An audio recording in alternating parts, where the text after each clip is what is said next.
I the a-hole for telling my mother-in-law to shut the F up? I, 24 female, got married at 18 to my very first boyfriend. We got divorced when I was 19 and it was incredibly messy.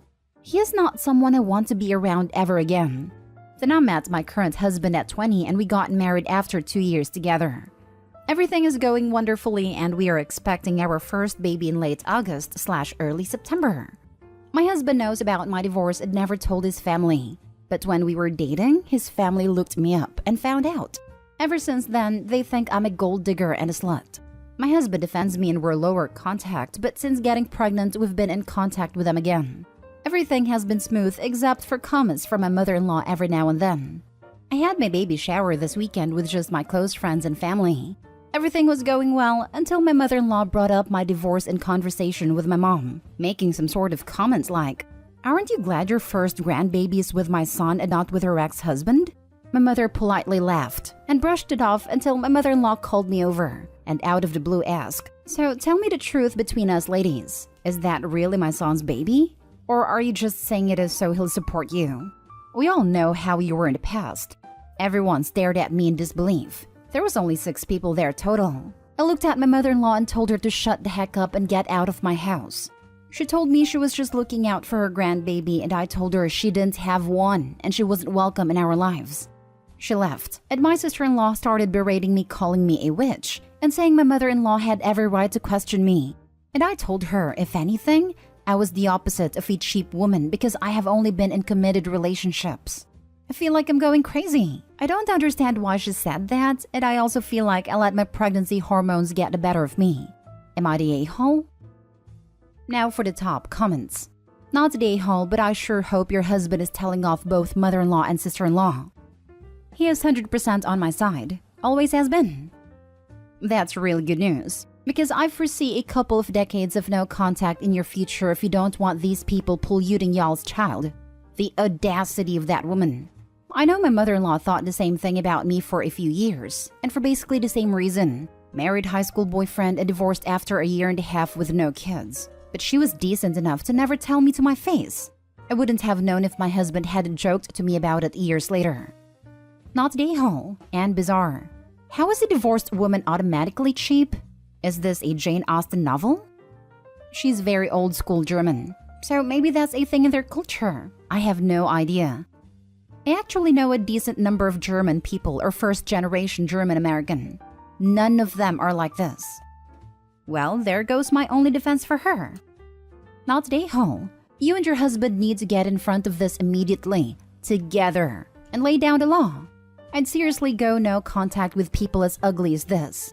That sort of poison has no place around your child, because have no doubt the snide comments won't stop around your child's innocent ears. Let your husband tell her the good news. He can deal with her.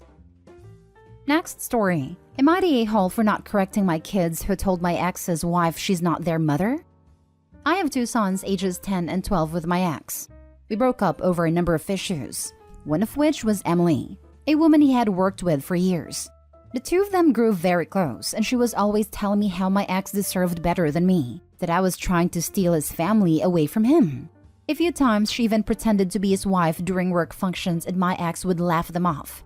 As well as that he was really bad with money and other stuff. After we separated, he made things official with Emily, which came as no surprise to me. Emily was even more openly hostile when she realized my ex's family still liked me and would still include me. Not to mention when she realized my boys weren't super happy that she was their dad's new girlfriend. Emily actually called ex's mom a C-word for saying I was the best mom when they were all having a family dinner. My ex got a firm warning from the judge about using Emily to do exchanges of our boys and to deal with custody issues. This was after her confronting me a number of times during exchanges, in front of my children, and of her showing not just hostility but saying things that could be taken as alienation of a parent. He continued to allow this, and ex was fined for breaching the judge's orders. He was told if it happened again, custody would be modified. Recently, there has been an increase in the anger towards me. Emily's unable to have children, and she wanted the boys to consider her a mom. They asked me for help, and I said nope. That Emily was not the mother of my children, and I wasn't going to encourage them to consider her one after the years of verbal mistreatment from her. The boys had an award night back at the start of June at school, and while there, Emily told the boys to get in photos with her for the school newsletter. They said no. She told them she wasn't asking. They said she wasn't their mom, so she couldn't say that. My ex scolded the boys, but I said nothing. Ex and Emily said I should have backed them up and not allowed disrespect. I told them I did not find what they said disrespectful. They have claimed I am an awful parent and I should not let my kids get away with that, and that I am teaching them to disrespect women, etc. So now I am here to find out. Am I the a-hole? Not the a-hole. They stated facts. Also hilarious that they're compliant about not showing disrespect. Does this behavior qualify going back to get the custody modified in your favor? Because honestly, your boy's mental health is going to be continuously harmed by those two a-holes. This does not qualify going back. There was no big meltdown and cussing me out, so the judge wouldn't care. I know that it varies area to area, but what is the age at which the kids can choose whether or not they want to go to their dads? I have a feeling once that age hits, that is a choice they will make. Our court system says 16, 14 in the cases of long-distance parenting. Not the a-hole. Weird how it's disrespecting women when your kids don't want to do something, but it's not disrespecting women when Emily's openly hostile to you. I guess it's different when they do it. They said no. She told them she wasn't asking. I would document that and the entire exchange and bring it to the attention of the courts. Emily sounds terrifying. Not the a-hole. Do everything you can to keep this woman away from your children. It was documented, but this is not an event the courts will care at all about. Her showing not just hostility, but saying things that could be taken as alienation of a parent. He continued to allow this, and X was fined for breaching the judge's orders. He was told if it happened again, custody would be modified. Sure seemed pretty hostile to me, and it was directed at your children. At least keep track of it because it adds to the pattern of her behavior. Would not surprise me if they attempt to punish the kids somehow for this next time your ex has his time with them. Next story is titled, Am I the a-hole for calling the cops on my fiancé's mom? It's a wild situation, but I feel like I need a fair judgment. So I've 27 male, have been dating Regan, 27 female for 2 years, and have been engaged the past 6 months. When we first started dating, I realized that Regan didn't have the closest relationship with her parents, especially her mom. But all her siblings seemed to get along. I didn't really find out why until later. So, Regan's parents are part of the lifestyle, aka swingers. Growing up, this was really rough on Regan. Everybody in her small town knew and people made fun of her relentlessly. She hated it, but at the same time they were her parents. Well, when Regan was a senior, her mom's videos were posted onto a website. Boys in her grade found them, made her life hell. So she immediately went to a college far away, where we first met, and she really hasn't had a relationship with them. We live like 30 minutes from them and see them only at Christmas. Her parents are always reaching out to her, however. And so I've seen as the guy isolating Regan from the family. I come from a traditional family, church on Sunday types. Regan fell in love with this and really attached herself to my mom. They have gotten super close. Regan always talks about her liking my normal parents.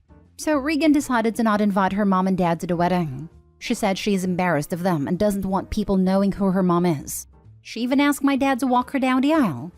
Her siblings got angry with us and she decided to cut them off as well and not invite them, which caused Regan's mom to explode. She's called us so many times the last few months and tried showing up at our place. I've had to tell her to leave every single time as Regan didn't want to, which is leading to the image of me isolating Regan. So this weekend, Regan was at a bachelorette party. I was home alone. I hear someone at my door. I see it was Regan's mom and she looked emotional. I spoke through the doorbell and told her Regan wasn't home and that she needed to leave. She kept knocking and saying, I know she's in there, I just want to talk. I said she wasn't home and that she needed to leave. Well, she walked to her car parked on the driveway and made a phone call. At this point, my neighbor texted me and asked if everything was okay as he heard yelling. Regan's mom came back to the door and kept pounding on it, saying she wanted to talk to her daughter. I told her she had 1 minute to leave the property. She didn't, so I called the cops. She was arrested for trespassing. Regan came back and I told her what happened. She was upset at me, but then understood once I showed her my neighbor's text and doorbell footage. Regan's siblings are angry, however, and so is her dad. I can't help but feel like I did go too far. Am I the a-hole? Edit. For people asking, Regan basically ghosted her parents in college. She told her siblings why she didn't want a relationship. They didn't agree with her reasons, and that is why she cut them off too. Her parents should be aware of the reasons through the siblings. Now for the top comments. Not Day Hall. Her parents are certainly free to be swingers, but it was very selfish not to think about how their lifestyle choices impacted their children. Regan is an adult and has made a decision not to have them involved in her life. Her mother was warned, but ignored it. You are free to choose, but choices have consequences. This. Also, I'm sure there is a way to be swingers discreetly that doesn't involve having them in the home where your minor children live. Or, uploading videos with your face uncensored. Aside from Hollywood, what kind of parents even does that? Not Day Hall, but look at it from their perspective. I would think the same thing if my daughter cut me off.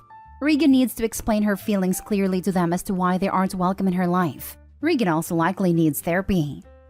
But the daughter had almost no relationship even before she met him. Ignoring that and blaming the guy is a clear indicator that they don't take any responsibility for the estranged relationship. It's a common way people take to dealing with things they can't accept the responsibility for. I can't be wrong. There's no way my darling Regan is doing this herself. It must be that awful boyfriend of hers. She can tell them all she wants until she turns blue in the face, but they won't listen because they don't want to hear it. They'll find any reason not to trust it. That's exactly what happened to me. A narcissistic mother with no concept that she's an awful parent. Accusing the guy that told me you don't actually owe her anything, you don't need to put up with her, of isolating me because there's no chance in hell she could possibly ever have been the issue. 2 kids, 15 years, and still no contact with her later, and she still tries to tell people she's not a problem. My sister has moved away from her since and doesn't let her kid around her either. Not Day Hall. Jesus. Your girlfriend has every right to not want to be around her parents. I can't even imagine how awkward and uncomfortable she felt when she was around them. And you have every right to call the cops on her mom. She was trespassing, apparently causing a scene, was warned that the police would be coming, and she still stuck around until the police showed up. Now for the last story. Am I the a-hole for renovating my house against my parents' wishes? About 6 months ago, I, 27 female, bought my childhood home from my parents. They both were having trouble getting up the stairs and felt they needed to downsize. They wanted to keep the house in the family since they had bought the house from my mother's grandparents. They were going to originally sell to my younger sister since she's the only one that plans to have kids and it is a big house, but she was not in the place to buy it at a time. My parents have spent a lot of money over the years fixing the house to their tastes, and the house is very beautiful. But me and my mother's tastes are very different. Plus, because my father took so long doing each part of the house himself, there are certain parts of the house that look more outdated than the rest. So I've been making plans to renovate most of the rooms. The only part of the house that is remaining the same as it is now is the master bedroom. While I had my parents and sister over for dinner last weekend, I told them about what I'd be changing. They all lost it on me, saying that I was destroying the memories we've made in the house. I disagree, since I have the right to make the house my own, and by their logic, they shouldn't have changed anything after they bought it from my mother's grandparents. They settled down after that, but a couple days ago I found out that my father had called my contractor and tried to fire him, stating that he was the actual owner of the house. When I called my father about it, he told me he would have never sold to me had I mentioned that I would be changing anything. I've since had to go no contact with most of my family because they won't stop calling to yell at me. Not the a-hole. It's your house. It's that simple. Yep, Adobe already gave them the perfect situation as an example. By their logic, they all should still be living in the house as it was when it was designed and built by Opie's great-grandparents. So like what, in the 1940s? As it sounds like Opie's dad had been remodeling the house for the past 30 years, the dad has zero room to be as butthurt as he is. And Opie, any stranger who had bought the house if you or your sister hadn't, would have undoubtedly renovated and remodeled. So many sellers don't understand it's not their house anymore. I can top this. When we bought our present home, I made good friends with a neighbor who was good friends with the former owner's best friend. The previous owners had totally decked out their son's room into something out of a magazine, painting a certain character and their friends on the walls with a matching wallpaper border. We are talking 4 to 6 feet tall characters, full color on all of the walls. Our son wanted something calmer and plain walls. At an MLM get-together that my friend dragged me to, the previous owner's BFF and the rest of the gang was there. The topic of me owning the house came up, and stupid me asked if they thought previous owner would like some of the wallpaper for her son's book, since I would be tearing it down. Their response, "You're redoing the baby's room?" Totally aghast that I would commit such a travesty to a work of art for a long-awaited baby. My friend tried to help, pointing out that my son was a bit too old for that particular character to be the theme of his room. I never did get invited back, but after that, I did not want to go. Not today, ho. What? They expected you to live like it's 1987, 1995, 2002, 2005, 2014, and 2020 forever? Oh my god. I can just see all the renovations in 80s bedroom and master bath. Light fixtures that scream, the colors clashing. It hurts. I once toured a house that hadn't been updated in years. It was in perfect condition, but rooms unchanged since the 1980s or even earlier. One of the bedrooms had 1950s kids cowboy wallpaper like Sheriff Woody from Toy Story. I did not buy the house.